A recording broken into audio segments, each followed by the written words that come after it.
pelo atraso.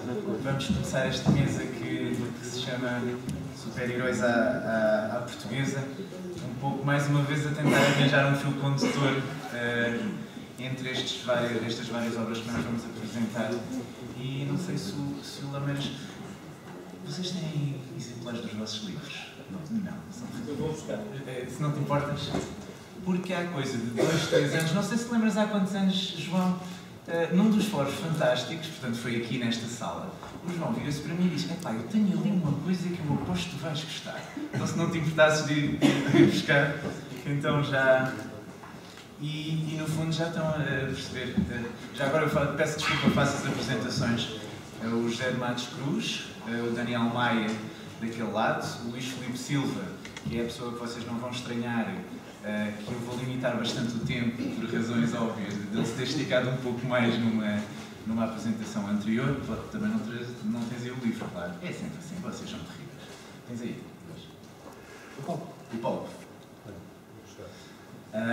E o Nuno Amado, ao qual eu não pergunto se tem o livro, porque no fundo vem apresentar um projeto. E se calhar então podemos começar, se não se importam, enquanto vêm os livros, pelo Nuno Amado, que muitos... então, ao menos ficas logo. Muitas das pessoas que aqui estão se lembrarão de algo que faz parte, pelo menos, da minha juventude, para não dizer a minha infância, que era uma personagem chamada Azacarela. Então eu deixava ao Nuno, se calhar, falar um pouco mais e falar neste ressurgimento, ou neste rehash, ou como quiseres chamar, da Azacarela. Isto surgiu há uns tempos, por aí 3 anos atrás, não sei. A Azacarela estava... Pronto, consegui arranjar umas revistas da Azacarela da altura por uma questão de nostalgia e pronto, a falar com a minha mulher, mas porquê que não se faz mais histórias disto? Porque é uma personagem que tem potencial e não sabíamos como é que estava direito e essas coisas todas. Acabamos por falar com o autor dos desenhos, o Carlos Alberto, o célebre Carlos Alberto, que acabou por nos passar os direitos, praticamente foi isso que aconteceu, do nome e da personagem, da gráfica. Nós não quisemos ligar nada tanto aos textos, os textos eram da época, que não nos interessavam muito. Começando a passar, sei que tens umas imagens, não é? Sim, pelo menos para quem não conhece, já podia ali ouvir. As imagens que eu tenho são recentes, não tenho imagens das Azacarelas antigas. Não, mas pelo menos para as pessoas terem uma... Quem não me conhece, mais novo. Pronto, e começamos a trabalhar numa primeira fase, pronto, não me agradou muito como aquilo estava a correr, resolvemos fazer de maneira diferente e neste momento estamos a trabalhar ao nível do fantástico, do fantástico, portanto a história vai ter dimensões paralelas, demónios, santos, pronto, os santos não são tão santos, as demónios não são tão demónios, portanto, as coisas... Portanto, tentei, fui eu que fiz o argumento, tentei fazer uma coisa mais à luz da época, agora, não tentando evitar completamente tudo o que estava para trás a nível de histórias da Azacarela. Isto que vocês estão a ver são já as vozes de alguns personagens, isto é um soldado do Mefisto, esta é uma das rainhas do Inferno. Já agora a arte é de quem? A arte será de João Bonito, vai ser pintado pela Sara Rodrigues e a Gisela Martins. E temos uma coordenadora terrível que é a Rata Nissas. Isto são estudos para a Lilith, que é uma das rainhas do Inferno. A seguir temos Mefisto, um rei, e Satã, outro rei. Este foi um pin-up que se fez, o último pin-up que se fez para a Azacarela. Estão a pensar que esta imagem que estou a ver agora foi aquela que nos convenceu a convidar-nos a João Bonito para fazer a Azacarela. Mas esta imagem já existia? Ou... Não, nós, para darmos, para começarmos a fazer mexer as coisas, fizemos um desafio. E estávamos à espera que tanta gente aderisse ao desafio. Muitos desenhadores, portanto, o prémio do desafio, cada pessoa, cada artista fazia um pin-up da Zaccarela e os melhores, talvez 6 na altura, seriam expostos no Festival de Beja, de banda desenhada. Este foi um dos que ganhou, a gente gostou muito, acho que era aquilo mesmo que nós, pronto, gostámos muito da figura em si. Não é muito realista, também não é muito abonecado, é assim um misto que acho que se adapta bem àquilo que eu queria, pronto, àquilo que eu queria. Eu estava-te a perguntar que data é que seria expectável, portanto vocês já estão a trabalhar nisto? Sim, o argumento está praticamente solidificado, as meninas iriam começar a trabalhar, mas entretanto tiveram um projeto que vinha dos Estados Unidos para pintar e isto teve que ser interrompido um bocadinho, mas estamos à espera que em 2013, lá para o final, na melhor das hipóteses, lá para o final de 2013, ou então para o início do próximo ano. Quem quiser ir acompanhando o vosso projeto e saber mais informações, como é que pode fazer? Pode ir ao blog da Zaccarela, basta fazer uma pesquisa no Google por Zaccarela, aparece o Zaccarela blog e vai logo lá parar. Poderão lá ver imagens da Zaccarela antiga, imagens dos pin-ups que foram feitos para o desafio de Zaccarela, que há alguns muito bons, e poderão ver esboços, sketches, pormenores de páginas, conforme for evoluindo, vai ser muito posto lá. Queria dizer uma coisa, me esqueci. Mas, entretanto, lembraste das fotos? Em princípio haverá agora uma homenagem ao Carlos Alberto no princípio do próximo ano. Isto ainda não está bem sedimentado e fomos convidados para contribuirmos para uma exposição lá com alguns desenhos do desafio de Zaccarela. Posso dizer que vai haver mais pessoas que vão fazer desenhos de Zaccarela, alguns artistas muito bem conhecidos aqui nacionais. Sim, eu acredito que isto de certeza que faz parte do imaginário de muita gente. Irão também fazer mais, não sei se os mesmos desenhos andarem a circular, já circularam por muito sítio, em Beja, lá em cima do Porto. Vai ser interessante, eu posso dizer que a história é interessante, toda a gente que leu a história até agora achou muito interessante, foi muito fantástica e pronto, está pensada por um primeiro ciclo de 3 livros neste momento, 2 estão já completamente planeados. Diz isto, desculpa. O terceiro está, da minha parte, está meio pensado, quer dizer, está pensado todo, mas está meio feito, mas ainda há muito até lá, ainda leva muito tempo para fazer o resto. Agora, graficamente, eu gostava muito que saísse no princípio do próximo ano, não, 2014. Porque eu não quero que a coisa seja fácil, porque se não ver esta imagem, eu quero que tenha esta qualidade e a cores, não quero nada apressado. Basicamente é isso. Então fica o desafio para irem acompanhando o projeto. Eu peço imensa desculpa, porque vocês já viram que eu ando sempre a correr. E eu no meio disto tudo esqueci de uma convidada. Núria, se não te importas de saber.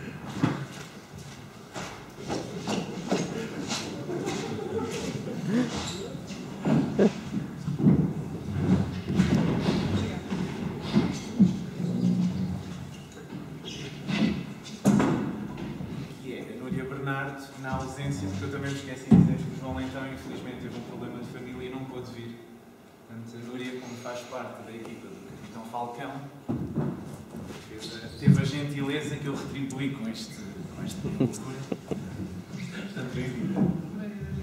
Portanto, eu, como estava a dizer há pouco, o João Lameiras teve em boa hora um rasgo e mostrou-me aqueles livrinhos, que na altura não eram aqueles 3 livrinhos, mas apenas 2, e imediatamente, quando ele nos passou para a mão, fiquei, devo-vos dizer, completamente deliciado.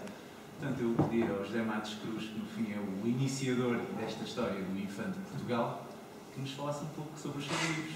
E depois o Daniel Maia, que tem participado nesta aventura de gráfica. Boa noite.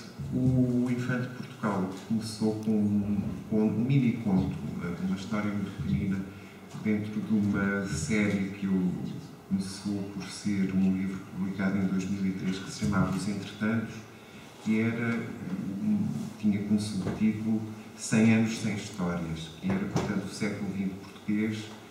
Em cada ano era uma pequena história de 2 páginas, não depois apresentadas por ordem cronológica, mas sim por determinadas temáticas e, portanto, tentando criar filiações e tentando também, narrativamente, usar um pouco os vários estilos literários e os vários movimentos que se foram consolidando ao longo do tempo, ao longo do século XX, e a partir daí, portanto, criar uma espécie de estrutura de personagens, de situações, digamos assim, uma segunda realidade portuguesa, surgiu uma ideia de criar uma confluência de 3 níveis, portanto, algo que depois remetesse também para o século XIX, portanto, vendo um pouco também os antecedentes e situações que acabaram por influenciar o século XX e para além da realidade continuada, também um mundo paralelo, ou,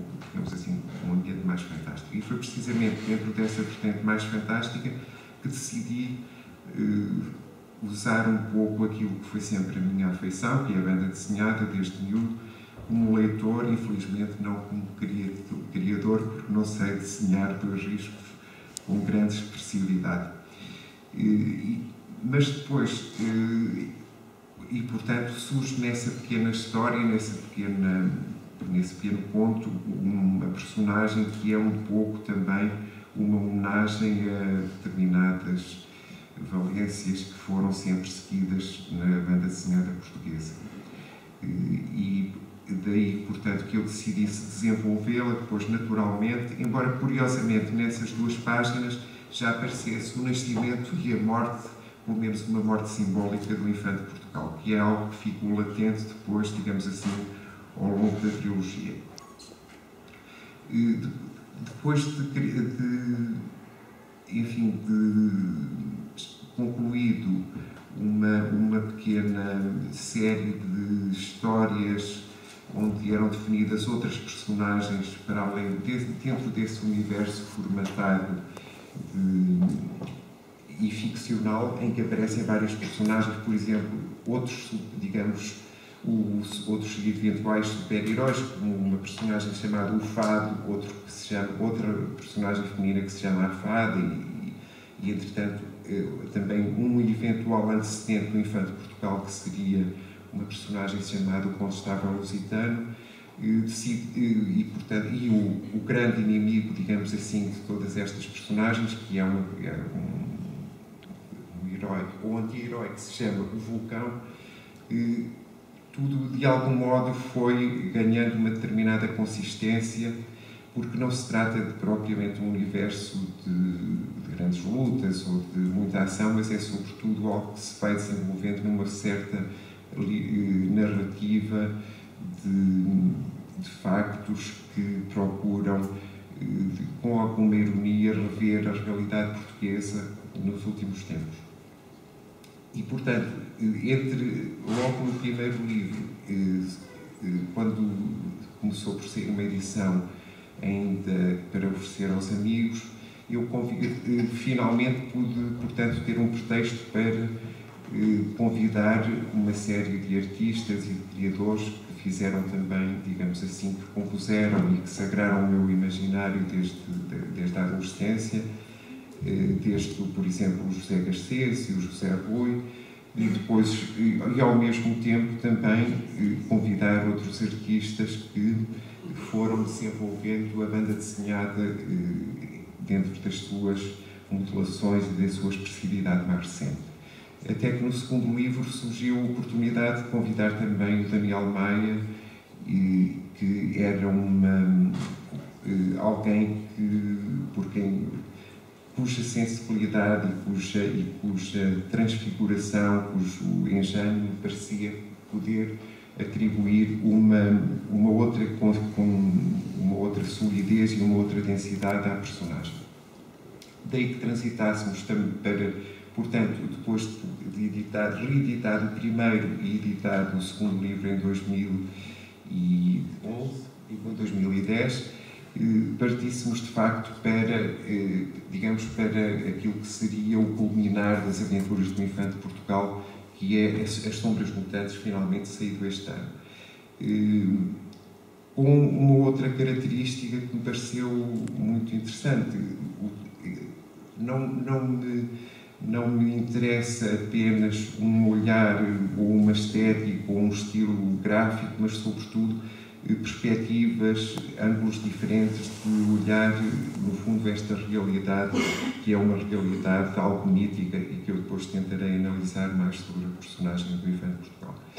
E, portanto, ao mesmo tempo criou-se, portanto, o Daniel e a Susana Rezende, que também veio atribuir outras características, outras motivações, outros contrastes, ilustraram, digamos, os diversos capítulos e depois associou-se a isso uma espécie de galeria em que os cerca de 40 artistas, não só de banda desenhada, mas cenógrafos, artistas de banda desenhada e de animação, designers, etc., acabaram por, pessoas ligadas à publicidade, atribuíram de facto outros olhares, outras valências que para mim são muito importantes. A personagem, concretamente do Infante de Portugal, é parte, digamos, da pequena ironia de uma identidade pública e de uma identidade secreta, portanto é um herói que teria sido sagrado a partir da Expo 98, sucedendo a uma outra personagem, que era, portanto, como eu disse, quando estava elucidando, que teria surgido desde uma também alternativa exposição do mundo português, portanto, no princípio dos anos 40, que surge já noutras das minhas histórias como exposição de Portugal no mundo. Culminando o Infante de Portugal, há, digamos, agora duas tendências que eu gostaria de associar. Finalmente, neste momento, estamos com o Daniel, a Susana Rezende e o Daniel Henriques, e com uma participação especial do José Garcês e do José Rui, que definiram primeiro a personagem. Estamos a criar, finalmente, uma travessia pela banda desenhada do Infante de Portugal. Ao mesmo tempo, uma personagem que se desentranhou do Infante de Portugal, na medida em que as coisas se vão, digamos assim, sucedendo, uma personagem que se chama Aurora Boreal, irá constituir também, portanto, creio eu, uma trilogia daquilo a que eu chamo literatura imaginada, com uma outra perspectiva. Enquanto nestes livros eu escrevi e pedi ilustração, desafiei, digamos assim, artistas para me ilustrarem aquilo que eu escrevi, neste momento tenho convidado artistas a definirem objetos gráficos, universos gráficos, portanto, imaginários gráficos, e é a partir, portanto, do próprio desenho que eu estou a escrever as várias atmosferas. Em relação à banda desenhada, queria só, para concluir, já me alarguei, penso eu, demasiado, é muito interessante porque a banda desenhada tem esta característica. Aparentemente é mais simples, mas ao mesmo tempo tem uma expansão extraordinária e permitiu, de facto, consolidar também este universo que nos permite, digamos assim, dar uma consubstanciação e uma justificação épica para estas diversas personagens praticamente desde os primeiros tempos da Portugalidade. Mas eu gostava que o Daniel falasse um pouco, porque foi sobre, de facto, com o Daniel que o projeto de banda desenhada se consolidou com estas características. Portanto, eu digo que somos, e efetivamente assim é, dois co-argumentistas, e depois eu fico na sombra e ele transfigura tudo aquilo que há para desenvolver. A Susana permite-nos também depois exprimir outros aspectos, outras texturas, sempre que o próprio universo ou sempre que a própria narrativa entra em aspectos mais metafóricos ou mais simbólicos. E é, portanto, a partir destes contrastes e destas várias dimensões até gráficas que eu creio que o projeto poderá ter outros aliciantes. pelos vistos, já fez um circo, não é? Digamos, só concluindo, efetivamente estas personagens acabam por não morrer e ressuscitam quando nós menos esperamos, não é? Isso é que se torna quase obsidiante. Bom, eu vou só pegar um bocadinho nisso e já agora devolver um bocadinho o foco ao José, porque eu acho fantástico que todo o processo que este projeto tem tido desde o início, muito antes de eu ter sequer metido o pezinho nele, que... não, exato. Não. Porque eu acho que é fantástico um projeto enfim, funcionando num mercado tão disfuncional quanto o nosso, pelo menos o livreiro. Continuar cada vez mais a progredir e a ganhar mais engrenagem enquanto leitmotiv, assim, para a variedade de obras, nascer com um personagem que morreu na primeira história. Portanto, eu acho que é um testamento não só à capacidade criativa e de lírica do G conseguir gradualmente fazer com que quase um cadáver estes consigo mesmo e inventar por cima das suas próprias criações e adensar e buscar personagens de outros livros que tem escrito e fazer uma amálgama num universo criativo muito próprio e simultaneamente para o forrar, para o decorar, conseguir unir no mesmo projeto talentos dispares, digamos assim, do nosso país. E já mostra imensa generosidade em partilhar como já se referia em relação ao João Barreiros e ao projeto da Antologia do Lisboa nos anos 2000, que é alguém que cria algo e depois partilha com outros criadores. Esse é o aspecto que para mim é mais interessante. Eu costumo dizer que isto é uma espécie de pacto de cumplicidades e que todas as intervenções, todas as participações de cada artista vão sempre introduzindo novas simbologias, novos elementos que acabam por aparentemente adensar as coisas, mas sobretudo explicitam aquilo que, por vezes, narrativamente ou através da mera escrita é difícil de exprimir. E esse aspecto foi falado aqui há bocadinho. Quando uma imagem é explícita, porque é que nós sabemos estar a descrevê-la? E tudo isso é muito interessante porque, para mim, pessoalmente, para além do próprio interesse deste percurso criativo, para mim, sobretudo, o que me interessa é ao nível das cumplicidades e das amizades e das parcerias que se vão criando. E isso surge não só pelo lado editorial, mas sobretudo, evidentemente, pelo lado artístico e por aquilo que cada artista, e neste caso, que é aquele em que estamos agora mais focados, o projeto Banda Desenhada, aquilo que traz de novo. Portanto, por vezes são meras emoções que eu digo, olha, isso é interessante, poderia desenvolver-se com uma nova, digamos, com uma nova ênfase e acaba por explicitar aspectos que ficaram um pouco obscuros, aparentemente. E eu acho que também, esse é aquilo que eu retiro do projeto, além de muitos outros aspectos ao final, mas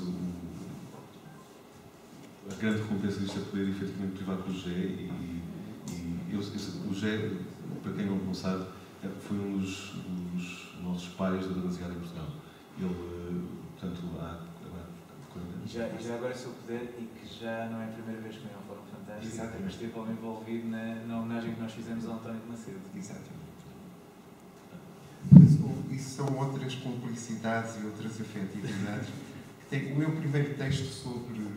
Eu estive ligado, digamos, profissionalmente à área do cinema português e em 65 escrevi o meu primeiro texto, que foi sobre um filme do António Macedo, que está aqui, que foi o Domingo à Tarde.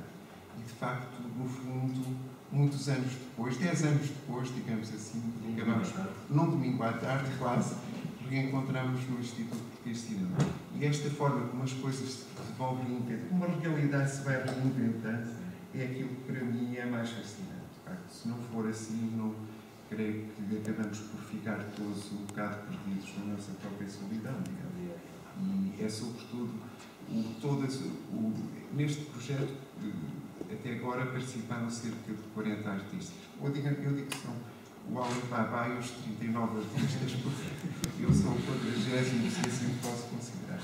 E o que cada um traz é um momento mágico para mim, receber uma imagem, olhar como cada autor se exprime, e agora, sobretudo, finalmente o regresso, a reunificação na banda desenhada, para mim, é algo que me deixa absolutamente fascinado. Eu vou só falar rapidamente sobre a faceta da banda desenhada, porque, do grosso modo, é o piloto que mais me toca. E, basicamente, ele nasceu porque, nas diversas, enfim, nos diversos encontros em que eu já nos reunimos para lançar um projeto e para retocar aspectos da produção, lá está, eu pude privar e desfrutar de uma série de histórias encantadoras do José sobre tudo aquilo que ele viveu, associado à banda desenhada, mas também, enfim, aspectos de vida que são muito gratificantes dele ter partilhado. E, portanto, tinha sempre a tendência e a vontade de levar algo como em troca, e basicamente a única coisa que eu poderia